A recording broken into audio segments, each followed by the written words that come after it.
What's up, YouTube? Mike from Mass here, Mass Aquariums, breaking in the new RODI system, and I just wanted to go over a couple quick things. Why is this so wobbly? Alright, let's fix that.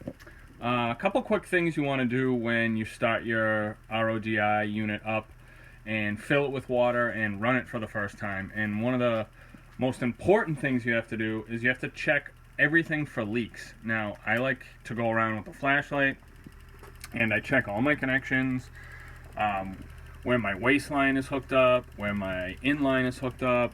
You got your outline here.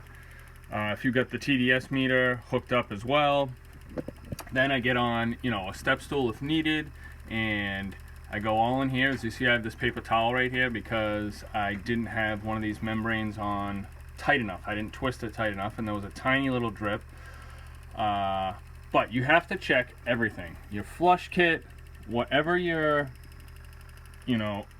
something is connected or twisted on, you want to go check everything for leaks. Now, you want to do this several times, not just initially, but you want to do it, let's say, 5 minutes after you start it up, then a half hour, then an hour. Whatever you do not want to fire up your brand new, newly set up RODI and take off for a couple hours and come back to find out that you have a giant pool of water because you didn't check for leaks and now everything's leaking all over the place.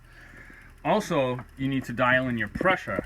Now, I have this right below 80 psi. I need to use a booster pump. AquaFX makes these booster pumps because a lot of people's pressure out of the tap is really low. Mine's only 40 out of the tap. Also, which will help increase pressure, is installing one of these flush kits on the back of the membrane. Now, this dial right here allows more water or less water to run through here, and it also increases the pressure. So I've dialed this in, and I've put a little black Sharpie mark on where exactly it needs to be so that this pressure is 80. If I go up a little, it drops. Go left, it's rising. I don't really want it above 80. Want it right below 80 or on 80 if I can. I don't like to go above 80. I think that's just too much pressure for the lines. I don't think it's recommended as well, but 80 is good. You definitely need between 60 and 70 to produce the RO and have it be, efficient as far as how much RO you're pumping out. Another thing you want to do while we're on the topic is I have this line that goes into this barrel for RODI. I have these two barrels. You never want to turn the sucker on and take off. You don't want to leave your house. You can install float valves, but at the same time, if this line pops out and you didn't even realize it when you put the cover back on, and now you're just making RODI all over the floor. If you run your waistline to your sink, that's good. I run mine right outside this door and into a gutter which goes into the ground and pumps out 50 feet into the woods.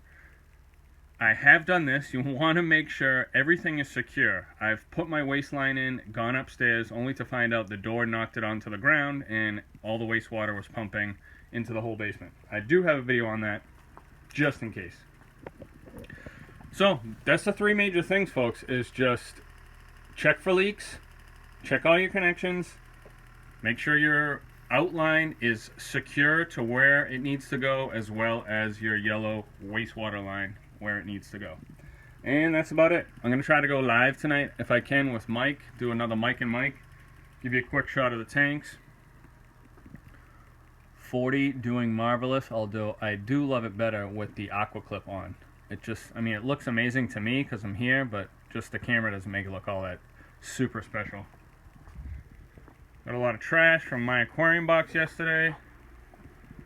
The Evo, I'm going to be doing a little maintenance today, as well as I'm going to feed some corals. I'm going to mix up some reefroids and put it in a syringe and spot feed some of these corals, see if I can get some popping. And yeah, that's about it, folks. Mike from Mass, I'm out.